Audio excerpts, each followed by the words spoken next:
बोलो पार्वती। पतये हर हर महादेव। इस वीडियो को जो भी सच्चे दिल से लाइक करें, उसके घर में आप स्थायी रूप से निवास करें, उसकी झोली खुशियों से भर दें और उसके घर में कभी धन धान्य की कमी ना होने पाए। तुलसी माता को जल देते समय बोलने चाहिए यह 3 शब्द जिनसे सभी मनोकामनाएं पूरी होती हैं। आज हम इस वीडियो में जानेंगे कि तुलसी माता को जल देते वक्त कौन से शब्द बोलने चाहिए। किसी समय की बात है, भगवान विष्णु विश्राम कर रहे थे। तभी देवी लक्ष्मी वहां आई और भगवान विष्णु से तुलसी माता को जल देने के महत्व के बारे में पूछा। भगवान विष्णु ने उन्हें तुलसी माता को जल देने के महत्व को विस्तार से बताया।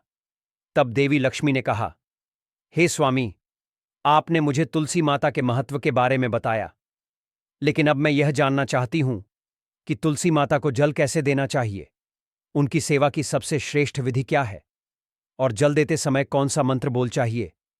भगवान विष्णु ने उत्तर दिया, प्रिय देवी, जैसा कि मैंने तुम्हें तुलसी माता के महत्व के बारे में बताया, उसी तरह तुलसी माता को जल देते समय बोला जाने वाला मंत्र भी बहुत महत्वपूर्ण है।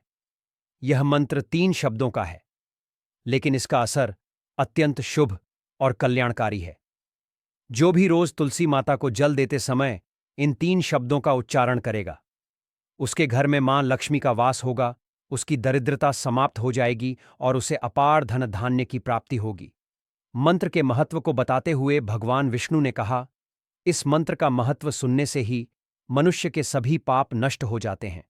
उसे हजारों वर्षों तक तुलसी माता को जल देने के पुण्य का फल मिलता है। फिर भगवान विष्णु ने देवी लक्ष्मी को एक कथा सुनाई। उन्होंने कहा, दक्षिण दिशा में यमनगरी नामक एक नगर था, जहां रमेश नाम एक ब्राह्मण रहता था। वह अत्यंत पापी और गलत कामों में लिप्त व्यक्ति था। जन्म से ब्राह्मण होते हुए भी वह धार्मिक कार्यों से दूर रहता था। न वह पूजा करता, न ध्यान, न जप और न ही किसी का सत्कार करता। वह मदिरापान और मांसाहार भी करता था और हमेशा अनैतिक कार्यों में व्यस्त रहता था। और वह ब्राह्मण दिन में खेत में काम करके पत्ते बेचकर अपनी जीविका चलाता था और रात में वेश्याओं के पास जाता था। इस तरह उसने अनेक वर्षों तक अपना जीवन इसी पापपूर्ण तरीके से बिताया। फिर एक दिन वह दुर्बुद्धि ब्राह्मण पत्ते इकट्ठा करने के लिए एक आरशी की वाटिका में पहुंचा और पत्ते तोड़ने लगा। तभी एक काले सर्प ने, जो काल के रूप में वहां उपस्थित था, उसे काट लिया। उसी समय उसकी मृत्यु हो गई। उसकी मृत्यु के तुरंत बाद यमराज के दूत वहां प्रकट हुए और उसकी आत्मा को लेने के लिए आए। वे उसे यह लोकक ले जाने लगे। मार्ग में वह ब्राह्मण यमदूतों के सामने रोने और विलाप करने लगा। उसने कहा, हे दूतों, मुझे कहाँ ले जा रहे हो? मुझे छोड़ दो, मेरे प्राण बचा लो। लेकिन यमदूत बोले, अरे पापी ब्राह्मण, तेरे दुष्कर्म के कारण तुझे यह दंड मिला है। अब यमराज तुझे घोर नरक में डालेंगे। यमलोक पहुंचने पर चित्रगुप्त ने उस ब्राह्मण का पूरा लेखा जोखा प्रस्तुत किया। उन्होंने कहा, हे धर्मराज, इस ब्राह्मण ने अपने पूरे जीवन में केवल पाप किए हैं। इसने कभी कोई पुण्य कार्य नहीं किया। धर्मराज ने दूतों से कहा, हे दूतों, इस घोर पापी ब्राह्मण को नरक में डाल दो। इसे अपने कर्मों का फल भोगना होगा। यमदूत उस ब्राह्मण को नरक में ले गए और उसे भयंकर अग्नि में धकेल दिया। वह कई वर्षों तक नरक की यातनाएं सहता रहा। इसके बाद उसे अगले जन्म में बैल के रूप में जन्म मिला। ब का शरीर पाकर उसने भारी बोझ उठाने का कार्य किया। उसका मालिक उससे दिन रात काम करवाता था। जब उसकी शक्ति समाप्त होने लगी तो मालिक ने उसे एक लंगड़े आदमी को बेच दिया। वह लंगड़ा आदमी उस बैल का उपयोग अपने बोझ उठाने के लिए करता था। बैल ने 8 वर्षों तक उसकी सेवा की। फिर एक दिन वह बैल लंगड़े आदमी को लेकर एक ऊंचे पर्वत पर चढ़ा। अधिक परिश्रम और थकान के कारण वह बैल मूर्छित होकर गिर पड़ा और अंतिम सांसें लेने लगा। वहां खड़े लोगों को उस बैल पर दया आ गई। उन्होंने उसके मुख में पानी डालने का प्रयास किया। उसी भीड़ में एक पुण्यात्मा व्यक्ति भी था। उसने अपने पुण्य का थोड़ा भाग उस बैल को दे दिया। इसे देखकर अन्य लोगों ने भी अपने पने पुण्य उसे देना शुरू कर दिया। उसी भीड़ में एक वैश्या भी खड़ी थी। सभी अपना पुण्य उस बैल को देकर उसका उद्धार करने का प्रयास कर रहे थे। यह देखकर उसने भी अपना पुण्य उस बैल को दे दिया। कुछ देर बाद उस बैल की मृत्यु हो गई। फिर उस स्थान पर यमदूत आए और उस बैल के शरीर से उस ब्राह्मण की आत्मा को निकालकर यमलोक ले गए। यमलोक पहुंचने पर उसे यमदेव के सामने प्रस्तुत किया गया। चित्रगुप्त ने जब उसका लेखा जोखा देखा तो वे चकित रह गए। वैश्या के द्वारा दिए गए पुण्य के कारण उसके सभी जन्मों के पाप नष्ट हो चुके थे। यमदेव ने कहा, हे ब्राह्मण, उस वैश्या ने तुझे अपना पुण्य देकर तुझ पर बड़ा उपकार किया है। उसी के पुण्य के असर से तुम्हारे सभी पाप नष्ट हो गए हैं, इसलिए अब तुम्हें फिर से मनुष्य जन्म प्राप्त होगा। इस तरह वह ब्राह्मण पृथ्वी पर एक उत्तम ब्राह्मण कुल में जन्म लेता है। उस महापुण्य के असर से उसे अपने पूर्व जन्म की सारी बातें याद आने लगती हैं। जब वह बड़ा होता है तो उसे यह ध्यान आता है कि पिछले जन्म में जब वह था तब एक वैश्या ने उसे अपना पुण्य दिया था। उसके मन में उस वैश्या के बारे में जानने की उत्सुकता जागती है। वह वैश्या का पता लगाकर उसके नगर में पहुंचता है। वहां वह वैश्या, जो अब बूढ़ी हो चुकी थी, उसे मिल जाती है। वह ब्राह्मण उसके सामने जाकर बार बार प्रणाम करता है और धन्यवाद देने लगता है। वैश्या उससे पूछती है, हे ब्राह्मण श्रेष्ठ, आप कौन हैं और किस कारण मुझे धन्यवाद दे रहे हैं? मैंने आपका कौन सा कार्य किया है जिसके लिए आप मुझे नमस्कार कर रहे हैं? तब ब्राह्मण कहता है, हे मां, मैं वही बैल हूं जिस तुमने अपना पुण्य देकर जीवन दान दिया था। अपने पाप कर्मों के कारण मुझे पिछले जन्म में बैल बनना पड़ा। उस पर्वत पर जब मैं अंतिम सांसें ले रहा था तब तुमने अपना पुण्य मुझे दे दिया था। उसी पुण्य के असर से ही आज मुझे फिर से मनुष्य जन्म मिला है और अपने पूर्व जन्म की सारी बातें याद हैं। किंतु हे मां, मैं यहां यह जानने आया हूं कि तुमने मुझे कौन सा पुण्य दिया था जिससे मेरे सभी पाप नष्ट हो गए। मैं उस पुण्य के बारे में जानना चाहता हूं।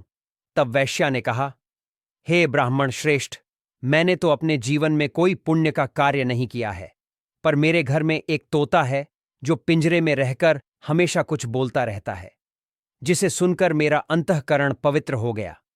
वही मंत्र मैंने आपको पुण्य स्वरूप दान किया। फिर वह वैश्या और ब्राह्मण उस तोते के पास गए और उससे पूछने लगे, हे सुख, तुम कौन सा मंत्र बोलते हो जिससे हमारे जीवन का उद्धार हुआ? यह मंत्र तुम्हें किसने सिखाया और इसका क्या अर्थ है? तब उस तोते ने अपने पूर्व जन्म का वृतांत सुनाना शुरू किया। वह बोला, हे ब्राह्मण श्रेष्ठ, पिछले जन्म में मैं एक ब्राह्मण था। मुझे अपने ज्ञान का बहुत घमंड था। मैंने कभी गुरुजनों का सम्मान नहीं किया, बल्कि उनका बार बार अपमान किया। अपने अहंकार के कारण मेरा स्वभाव क्रोधी और द्वेषपूर्ण हो गया। मैं सभी को तुच्छ समझने लगा और विद्वानों का भी अपमान करता था। कालांतर में मेरी मृत्यु हो गई और मुझे यमलोक ले जाया गया। पूज्य व्यक्तियों और गुरुजनों का अपमान करने के कारण मुझे तोते के कुल में जन्म लेना पड़ा। तोते के रूप में जन्म लेने के बाद छोटी अवस्था में ही मेरे माता पिता का साथ छूट गया। मैं अकेला पेड़ की डाल पर बैठकर रो रहा था। तभी कुछ मुनि उस मार्ग से जा रहे थे। उन्होंने मेरी दयनीय स्थिति देखी और मुझे अपने आश्रम ले आए। आश्रम में उन मुनियों ने मुझे एक सुंदर पिंजरे में रखा और मेरी देखभाल की। वे मुझे प्रतिदिन भोजन कराते और मुझसे स्नेह करते थे। उस आश्रम में वे मुनि, उनकी पत्नियां और बच्चे प्रतिदिन तुलसी मां के पौधे को जल अर्पित करते और एक मंत्र का जाप करते थे। उनके मुख से बार बार वह मंत्र सुनकर मैंने उसे याद कर लिया। तब से मैं उसी मंत्र का जाप करता हूं। इस मंत्र के असर से मेरे जीवन में सकारात्मक बदलाव आने लगे। मुझे अपने कर्मों का पश्चाताप हुआ और मेरी मृत्यु भी टल गई। मेरी आयु 100 वर्ष हो गई और इतने वर्षों तक मैं जीवित रहा। एक दिन रात के समय एक चोर उस आश्रम में आया और मुझे वहां से चुरा लिया। बाद में इस वैश्या ने उस चोर से मुझे खरीद लिया। वैश्या के घर आने के बाद भी मैं वही मंत्र बोलता रहा। इस मंत्र को सुनकर इस वैश्या का अंतःकरण पवित्र हो गया। उसने अपना पुराना जीवन छोड़कर भगवान विष्णु की भक्ति करनी शुरू कर दी। हे ब्राह्मण देव, इसी मंत्र के असर से मेरे और इस वैश्या के सभी पाप नष्ट हो गए। यही मंत्र आपको भी पाप मुक्त कर चुका है। इस तरह तोते ने उस ब्राह्मण और वैश्या को पूरा वृतांत सुना दिया। यह ब्राह्मण और वैश्या दोनों बहुत प्रसन्न हुए। उन्होंने तय किया कि अब वे प्रतिदिन तुलसी मां को जल अर्पित करेंगे और उस मंत्र का जाप करेंगे। कुछ समय बाद उस ब्राह्मण, वैश्या और तोते ने मंत्र के असर से दिव्य विमानों में बैठकर विष्णु लोक की यात्रा की। भगवान विष्णु ने देवी लक्ष्मी से कहा, हे देवी, देखा, आपने केवल तुलसी मां के मंत्र के असर से उस तोते, वैश्या और ब्राह्मण के सभी पाप न हो गए। इसीलिए हर व्यक्ति को प्रतिदिन तुलसी माँ को जल अर्पित करते हुए इस मंत्र का जाप जरूर करना चाहिए। वह मंत्र इस तरह है: ओम वृंदावन स्वाहा, ओम वृंदावन स्वाहा। जो स्त्री प्रतिदिन तुलसी माँ के सामने इस मंत्र का उच्चारण करेगी वह सौभाग्यशाली बनेगी।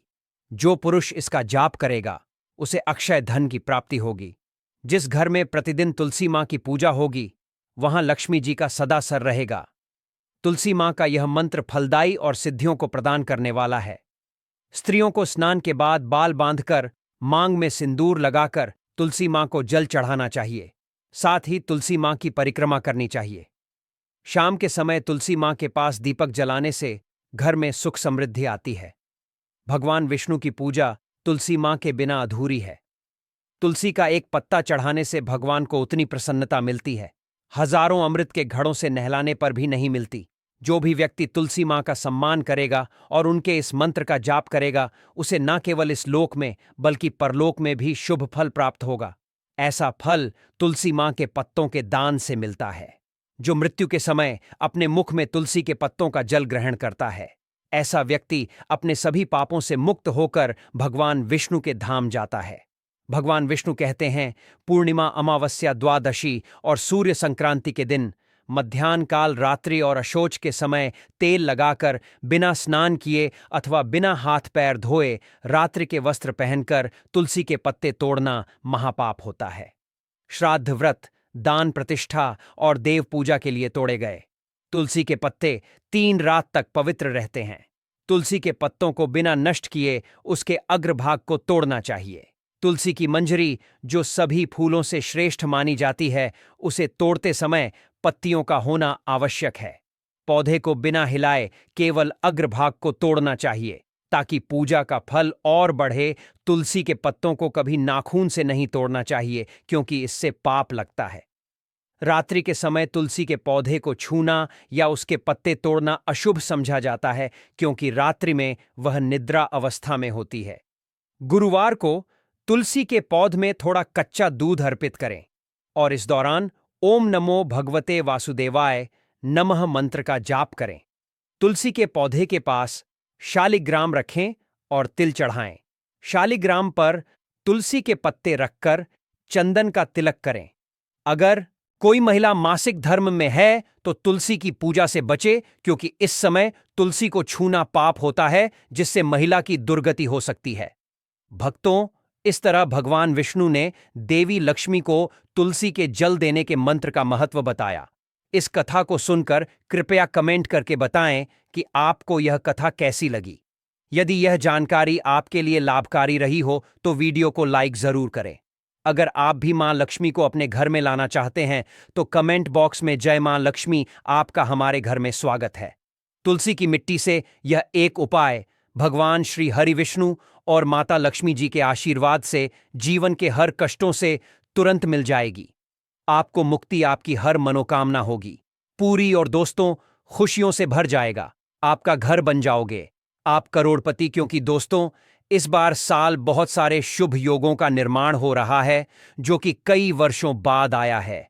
इसीलिए दोस्तों, इस दिन का महत्व बहुत ही ज्यादा बड़ा होता है और इस दिन आप लोगों को यह तुलसी की मिट्टी वाला उपाय जरूर करना चाहिए जो कि पंडित जी ने अपनी अभी की ही कथा में यहां पर बताया हुआ है। तो दोस्तों, इस उपाय को आपको कैसे करना है, कब करना है, कहां पर करना है और उपाय को करते समय आपको किन किन बातों का ध्यान रखना है, यह सारी जानकारी हम आपको इस वीडियो में देंगे। तो चलिए दोस्तों, वीडियो में आगे बढ़ते हैं। देखिए, यह दिन इतना खास होता है, इतना महत्वपूर्ण होता है।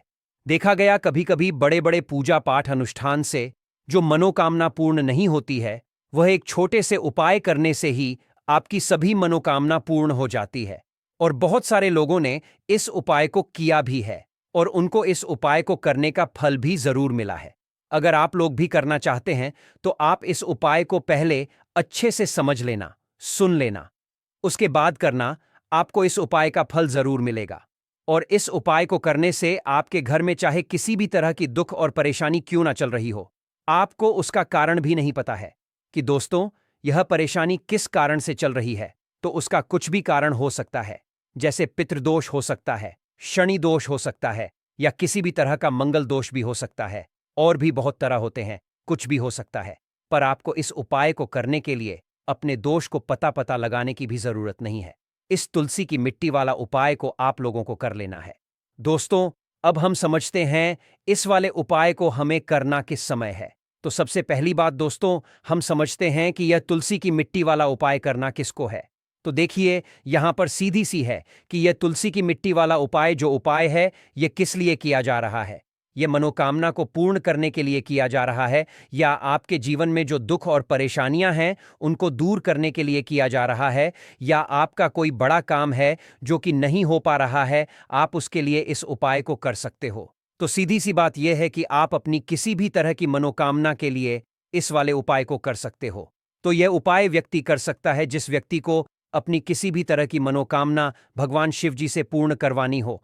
और अगर कोई भी माताएं बहनें जो है अपने घर की सुख और शांति के लिए, घर में धन समृद्धि को बढ़ाने के लिए वाला उपाय करना चाहती है, तो घर की जो बड़ी माताएं बहनें होंगी वह इस तुलसी की मिट्टी वाला उपाय को विशेष रूप से करें, क्योंकि माताएं बहनें घर की लक्ष्मी होती है, और जब घर की लक्ष्मी कोई विशेष उपाय करती है तो उस फल ही बहुत जल्दी मिल जाता है और बहुत बड़ा होकर मिलता है। अन्यथा इस उपाय को कोई भी व्यक्ति कर सकता है, चाहे वह बड़ा हो, चाहे वह छोटा हो, चाहे वह बच्चा हो। जिस व्यक्ति को यह तुलसी की मिट्टी वाला उपाय समझ आ गया, वह व्यक्ति इस तुलसी की मिट्टी वाला उपाय को किसी भी दिन जरूर करे, क्योंकि उसको इस उपाय को फल बहुत ही जल्दी मिल जाएगा, क्योंकि भगवान शिव जी बहुत आसानी से प्रसन्न हो जाते हैं।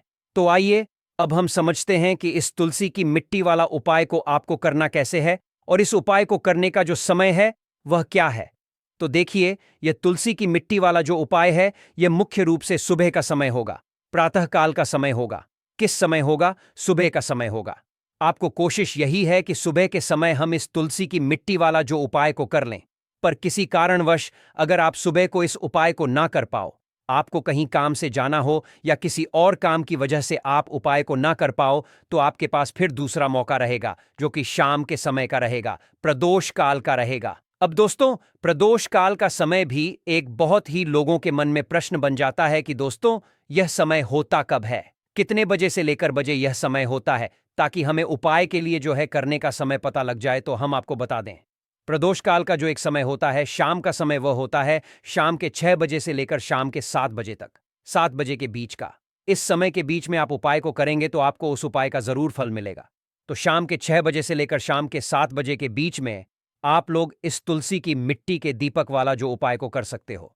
तो भैया, बहुत लोग यहां पर यह प्रश्न भी जरूर करेंगे कि दोस्तों, हम तो नौकरी पर जाते हैं, हम अपनी ड्यूटी पर जाते हैं और आने में हमें देर हो जाती है, तो उस जगह पर हमें क्या करना चाहिए। तो देखिए, उन लोगों को भी टेंशन लेने की जरूरत नहीं है।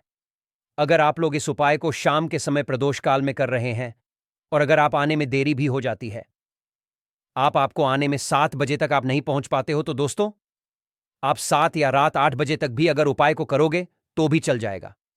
और अगर इससे भी थोड़ा देर हो जाती तो भी आप उपाय को कर सकते हो, क्योंकि यह दिन बहुत ही कम आता है पूरे साल भर। बताऊंगा जिन्हें इस दिन करने से लाभ मिलेगा और किन बातों का इस दिन विशेष ध्यान रखना जरूरी है। साथ ही इस महीने किन 5 कामों से बचना चाहिए, इसकी भी पूरी जानकारी इस वीडियो में दी जाएगी। एक बार इस वीडियो को ध्यान से देख लेने के बाद आपको कहीं और जाने की जरूरत नहीं पड़ेगी। तो चलिए दोस्तों, वीडियो में आगे बढ़ते हैं। अगर आप चाहते हैं कि माता रानी का आशीर्वाद हमेशा आपके साथ बना रहे, तो वीडियो को लाइक जरूर करें, चैनल को सब्सक्राइब करें और कमेंट में जय माता लक्ष्मी, जय हरि विष्णु जरूर लिखें। अपने फायदे और गरीबी दूर करने के लिए इस वीडियो को पूरा देखें, तभी आपको पूरा लाभ मिल पाएगा। भक्तों, इस बार मोहिनी एकादशी 7 या 8 मई को कब मनाई जाएगी, इसे लेकर सवाल है। पंचांग के अनुसार वैशाख माह के शुक्ल पक्ष की एकादशी तिथि 8 मई गुरुवार को पड़ेगी, जो भगवान विष्णु के मोहिनी स्वरूप से जुड़ी हुई है। यह एकादशी तिथि शुरू होगी बुधवार 7 मई 2025 को सुबह 10:19 पर और समाप्त होगी गुरुवार 8 मई 2025 को दोपहर 12:29 पर। उपवास तोड़ने का समय यानी व्रत पारण की तिथि शुक्रवार 9 मई 2025 रहेगी। पारण का शुभ समय सुबह 5:34 से 8:16 तक है। ध्यान रहे, व्रत का पारण द्वादशी तिथि के भीतर ही करना चाहिए और हरिवासर की पहली 1/4 अवधि पूरी होने के बाद ही उपवास तोड़ना चाहिए। विजय मुहूर्त रहेगा गुरुवार 8 मई को दोपहर 2:22 से 3:26 तक और ब्रह्म मुहूर्त रहेगा सुबह 4:10 से 4:53 तक। पूजा इसी शुभ समय में करनी चाहिए। पूजा की विधि में सबसे पहले सुबह स्नान कर स्वच्छ वस्त्र पहने, घर के मंदिर की सफाई करें और गंगा जल का छिड़काव करें। भगवान विष्णु और माता लक्ष्मी की मूर्ति या चित्र स्थापित करें। फिर चंदन, अक्षत, फूल, तुलसी दल, दीपक, धूप और भोग अर्पित करें। इसके बाद भगवान विष्णु के मंत्रों और नामों का जाप करें और अंत में घी का दीपक जलाकर आरती करें। मान्यता है कि मोहिनी एकादशी का व्रत करने से पापों से मुक्ति मिलती है और मोक्ष की प्राप्ति होती है। दोस्तों, शास्त्रों में बताया गया है कि मोहिनी एकादशी को सभी तिथियों में श्रेष्ठ माना गया है। इस दिन भगवान विष्णु और माता लक्ष्मी की पूजा से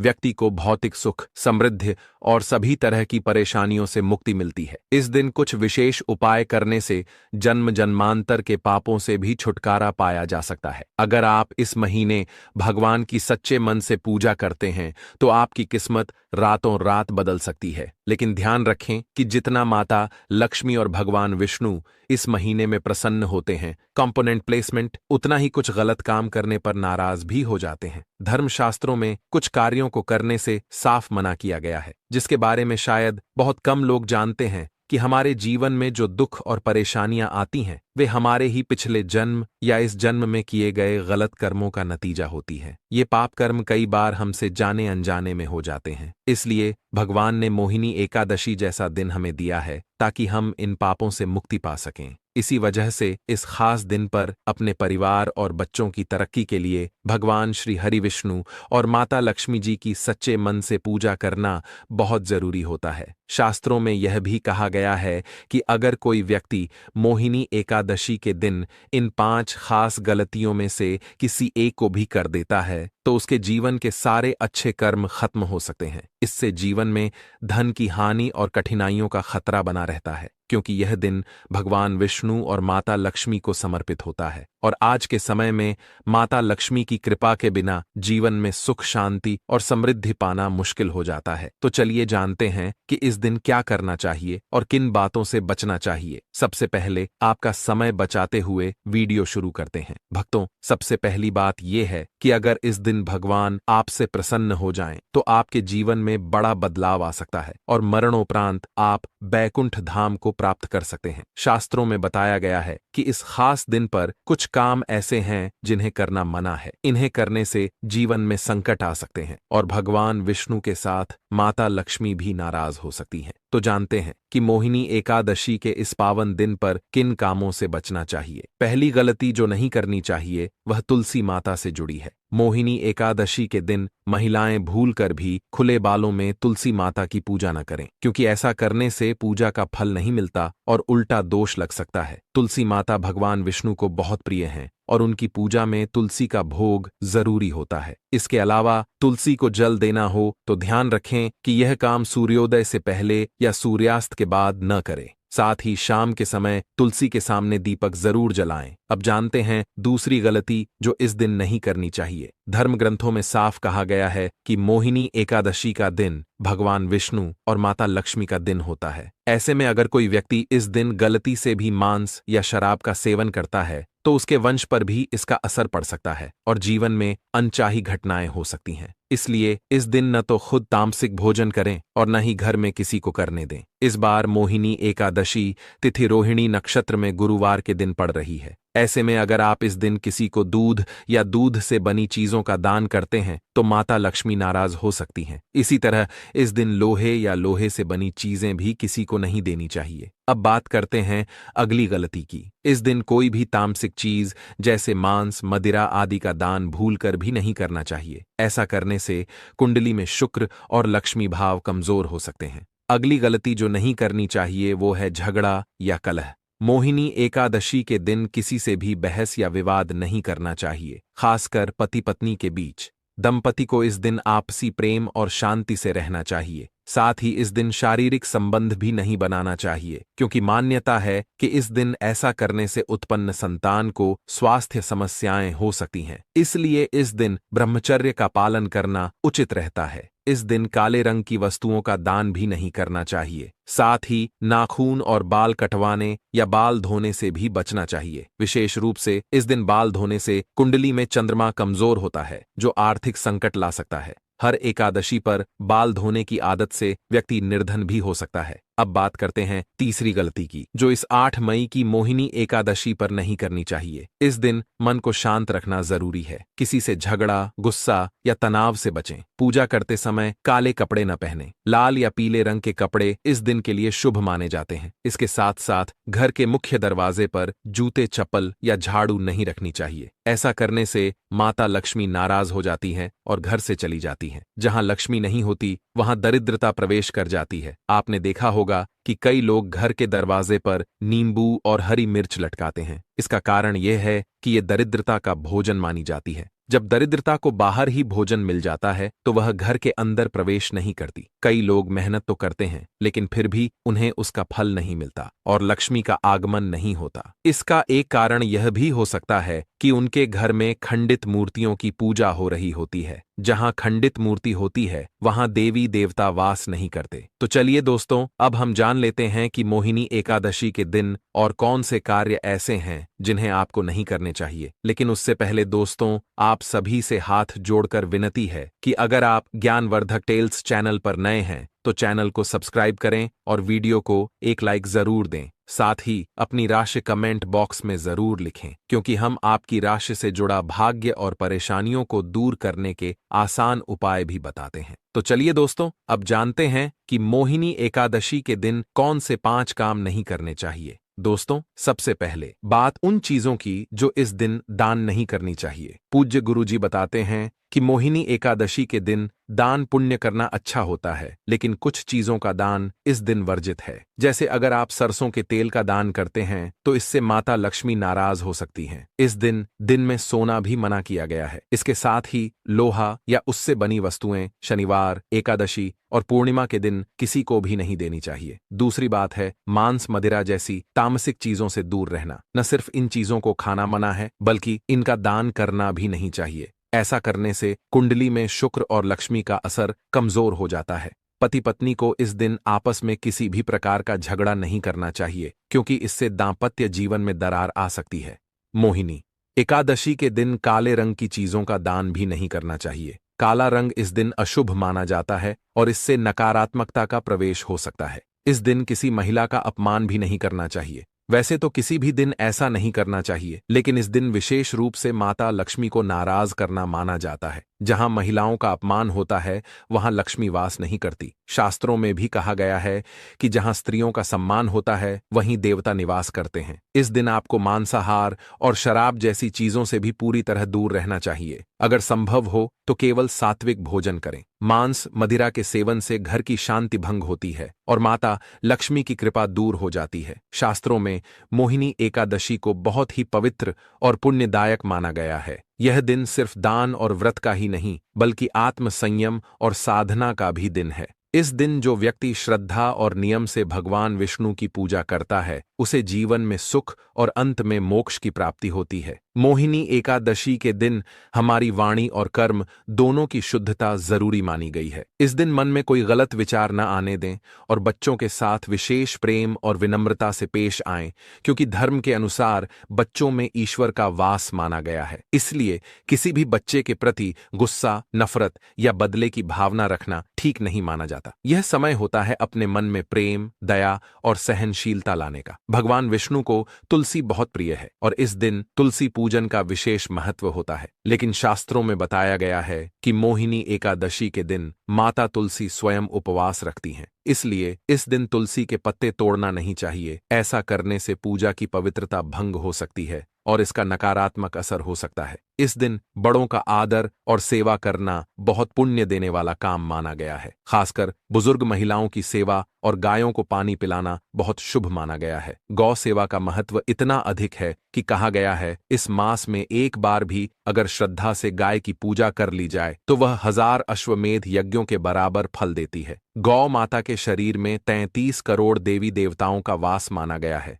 यदि आप महिला हैं और आपके पीरियड्स के समय मोहिनी एकादशी आती है तो डरने की जरूरत नहीं है। आप चाहें तो फलाहार या निर्जल व्रत रख सकती हैं, लेकिन इस दौरान पूजा न करें और पूजा की चीजों को हाथ न लगाएं। अब एक जरूरी बात यह है कि मोहिनी एकादशी के दिन अपने मन को पूरी तरह शांत रखना चाहिए। जितना हो सके सकारात्मक सोच रखें और किसी भी तरह की बहस या झगड़े से बचें, क्योंकि ऐसा माना जाता है कि यह दिन आध्यात्मिक रूप से बहुत खास होता है। अगर हम इस दिन शांत, संयमित और अच्छे विचारों में रहें तो इसका अच्छा असर हमारे जीवन पर पड़ता है। मोहिनी एकादशी पर अगर यह शुक्रवार या शनिवार के दिन पड़े तो इसका धार्मिक महत्व और भी बढ़ जाता है। शुक्रवार का दिन माता लक्ष्मी को समर्पित होता है और इस दिन किसी भी तरह का आर्थिक लेन देन मना किया गया है। इस दिन न तो किसी को उधार देना चाहिए और न ही लेना चाहिए, क्योंकि इससे घर में आर्थिक तंगी और अशांति आ सकती है। अगर आप अपने जीवन में सुख, शांति और समृद्धि चाहते हैं तो मोहिनी एकादशी के दिन एक खास उपाय जरूर करें। कमल के फूल पर बैठी माता लक्ष्मी की सुंदर सी तस्वीर लाकर उसे अपने घर के मंदिर में रखें। फिर उन्हें अच्छे से फूल, धूप और दीप से पूजा करें। यह उपाय देवी को अपने घर बुलाने जैसा होता है और इससे जीवन में स्थिर सुख और समृद्धि बनी रहती है। मोहिनी एकादशी के दिन अगर आप व्रत करने का निश्चय करते हैं तो उसकी शुरुआत सही ढंग से करनी चाहिए। इस दिन से सात्विक भोजन शुरू करें और अपने मन को शांत और एकाग्र रखने की कोशिश करें। चलिए दोस्तों, अब हम जान लेते हैं कि मोहिनी एकादशी के दिन आप कौन कौन से उपाय करें जिससे आपको धन की प्राप्ति हो। इस मोहिनी एकादशी एक खास योग के साथ आ रही है। इस दिन शुक्र, गुरु और चंद्रमा की दृष्टि से 52 से ज्यादा शुभ योग बन रहे हैं। ऐसा संयोग पिछले 162 वर्षों में पहली बार हो रहा है। अब सवाल उठता है कि इतने शुभ अवसर पर क्या करना चाहिए। तो दोस्तों, अगर आप चाहते हैं कि साल 2025 आपके जीवन में धन, सफलता, स्वास्थ्य और सौभाग्य लेकर आए और आपकी सभी परेशानियां और आर्थिक समस्याएं